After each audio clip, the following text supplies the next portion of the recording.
الحمد لله وكفى والصلاة والسلام على عباده الذين اصطفى أما بعد فقد قال الله تبارك وتعالى في القرآن المجيد والفرقان الحميد فأعوذ بالله من الشيطان الرجيم بسم الله الرحمن الرحيم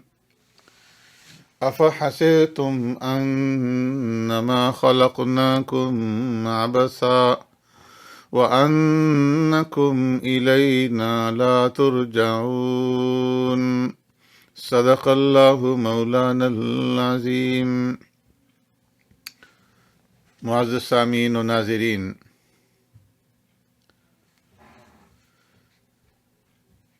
ہم اس حقیقت سے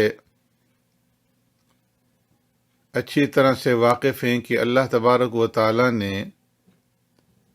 انسان کو ساری مخلوقات کے اوپر فوقیت عطا فرمائی ہے اور اس کو ایک امتیازی شان بخشی ہے۔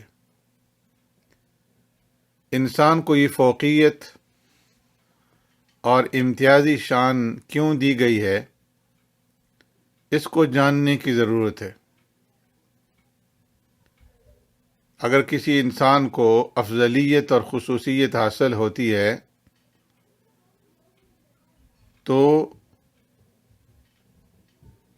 اس کی خاص وجہ ہوتی ہے۔ اگر کوئی افضل ہے تو خصوصیت کی بنا پر افضل ہے کہ اس کی وجہ سے کسی دوسرے کو نفع پہنچ رہا ہے،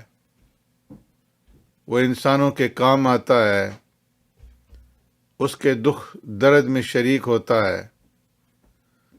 مسائل اور مشکلات آ جائیں تو وہ انہیں اچھی طریقے سے حل کرتا ہے، دشواریوں کو دور کرتا ہے، تو اس بنا پر ایسے انسان کو بہتر اور برتر سمجھا جاتا ہے۔ اور اگر کوئی انسان بیکار بیٹھا رہے،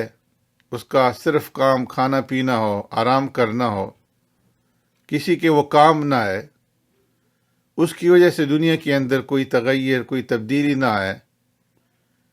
وہ اصلاح کی کوشش نہ کرے، کسی کے ساتھ تعاون نہ کرے، کسی کی مدد نہ کرے، تو ایسے انسان کی کوئی بھی تعریف نہیں کرتا بلکہ اس کی برائی کی جاتی ہے۔ اگر کوئی اس کی تعریف کرے کہ وہ اچھا آدمی ہے تو لوگ کہیں گے کہ آپ کو غلط فہمی ہوئی ہے، وہ تو نہ کسی کے کام آتا ہے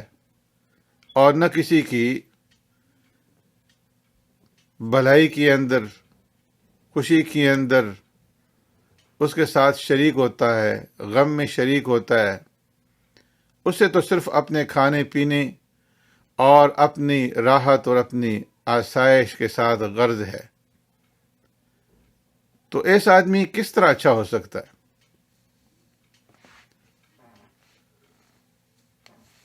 تو انسان کی جو خصوصیت ہے کہ انسان کو اللہ تبارک و تعالی نے افضل بنایا ہے،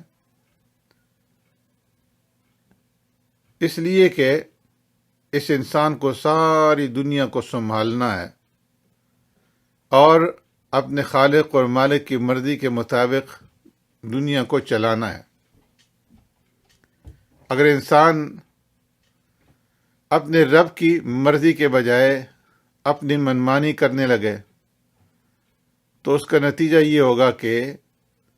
ہمارا رب، ہمارا خالق و مالک، ہمارا پیدا کرنے والا، ہمارا پالنہار ہم سے ناراض ہو جائے گا۔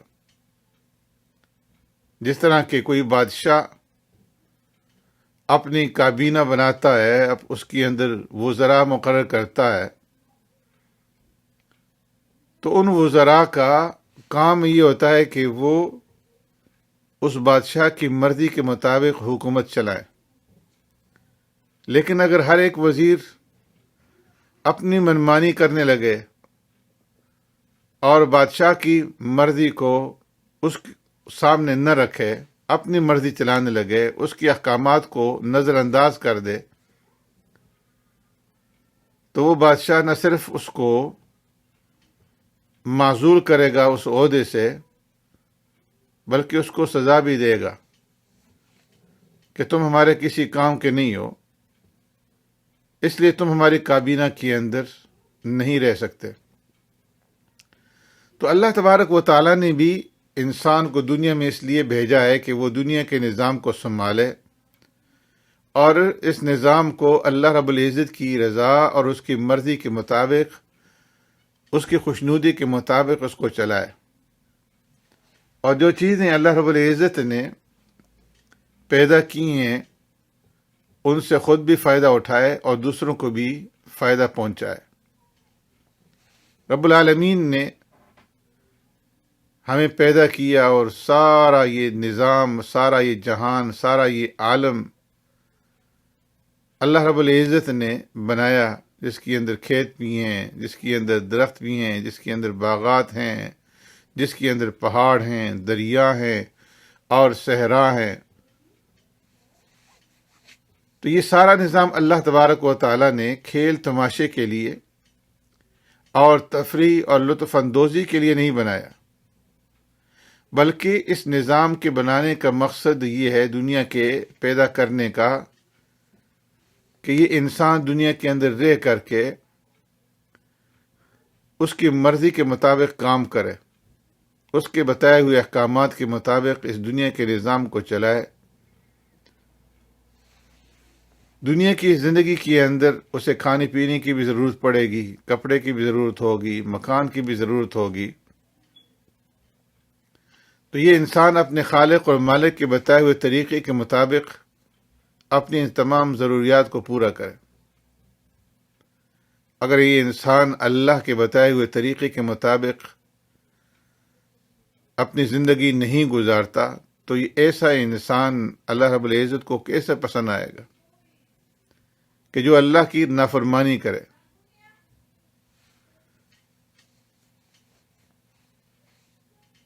کہ یہ انسان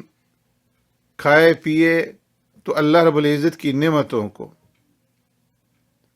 اس کا دیا ہوا پانی پیے، اس کی دی ہوئی نعمتیں استعمال کے اندر لائے،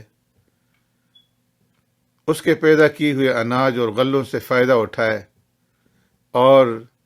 منمانی اپنی کرے، جو جی کے اندر آئے وہ کرے، نہ اپنے رب کو راضی کرے، نہ اس کے احکامات کے مطابق زندگی گزارے، اس کی خوشنودی اور مرضی کو حاصل کرنے کی کوشش کرے، تو ایسا انسان رب العالمین کو کس طرح سے پسند آئے گا؟ اگر گزشتہ اقوام کی تاریخوں کا مطالعہ کیا جائے تو معلوم ہوگا کہ جب قوموں نے اللہ تبارک و تعالیٰ کی مرضی کے خلاف انتہائی جرت اور بے باکی اور نامناسب طریقے سے کام کرنے شروع کر دیے، اللہ نے ان کی اصلاح کے لیے پیغمبروں کو بھیجا، اور جب انہوں نے پیغمبروں کی بھی نافرمانی کی تو اللہ رب العزت نے ان نافرمان قوموں کو تباہ برباد کر دیا اور ان کے اوپر ایسا عذاب بھیجا کہ انہیں صفحہ ہستی سے مٹا دیا۔ مختلف قسم کے عذاب مختلف قسم کی قوموں کے اوپر اللہ رب العزت نے بھیجے، کسی کو زبردست چیخ کے ذریعے سے اور زوردار دھماکے کے ذریعے سے ہلاک کر دیا، تو کسی کے اوپر مسلسل 7 اور 8 دن تک گرم ہوائیں چلائیں اور وہ انسان باوجود صحت مند اور تندرست ہونے کے اللہ کے اس عذاب کو برداشت نہ کر سکے اور تباہ و برباد ہو گئے۔ تو جب کوئی انسان اپنے رب کی مرضی کے خلاف کام کرتا ہے اور کھل کر کے اس کی بغاوت کرتا ہے، اس کی نافرمانی کرتا ہے،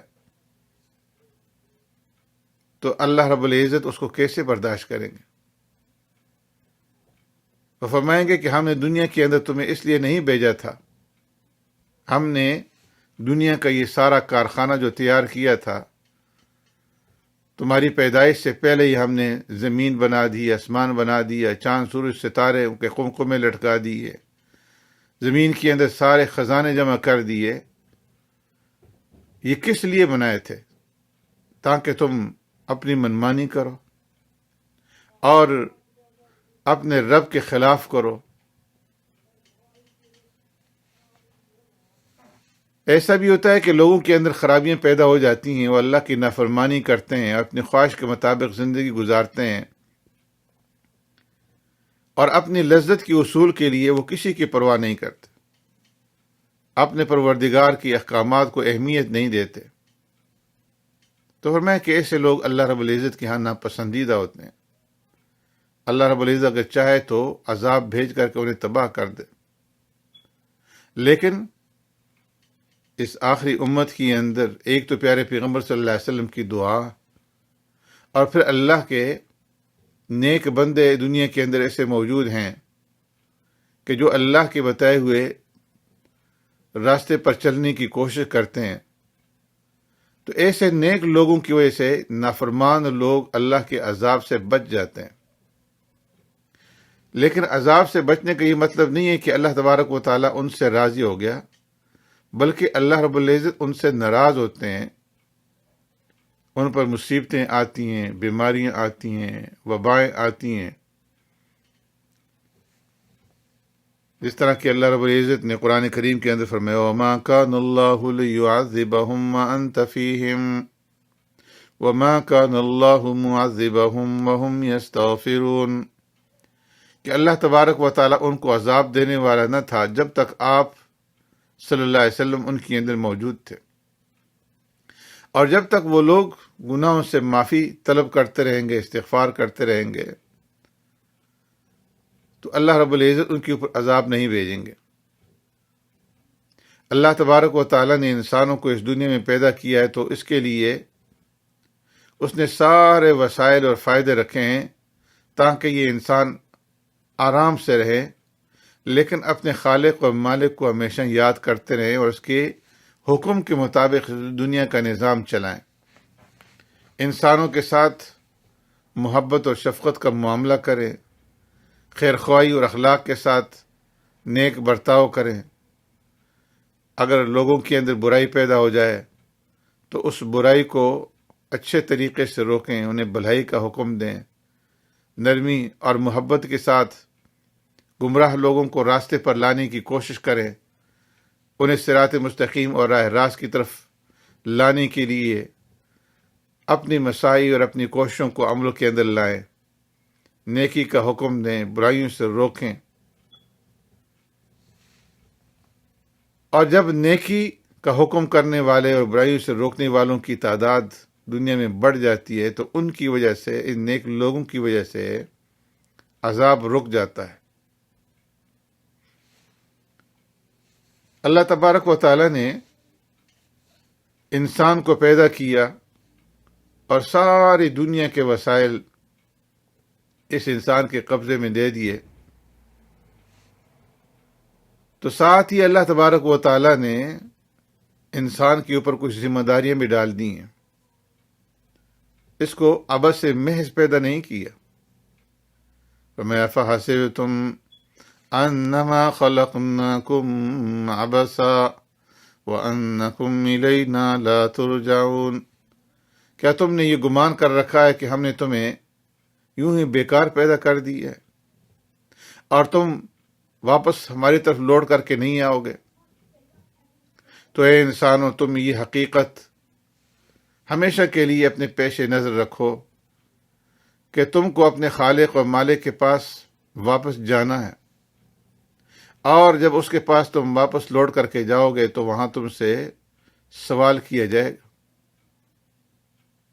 کہ تم دنیا میں کیا کر کے آئے ہو۔ انسان جب مرتا ہے تو وہ پوری طرح ختم نہیں ہوتا، اس کا جسم مردہ ہوتا ہے، لیکن اس کے اندر جو روح ہے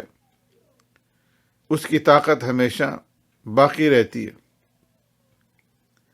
وہ روح اپنے خالق اور مالک کے پاس پہنچتی ہے تو وہاں اس سے پوچھا جاتا ہے کہ تم کیا عمل کر کے آئے ہو، تم نے دنیا کے اندر کیا کیا اعمال کیے،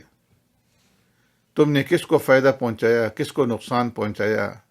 کس کو سیدھے راستے کی طرف رہنمائی کی، کس کو گمراہی اور ضلالت سے اور برائی سے بچایا۔ اگر انسان اس کی تیاری کر کے نہیں جائے گا تو وہاں اس کے پاس کوئی دینے کے لیے جواب نہیں ہوگا۔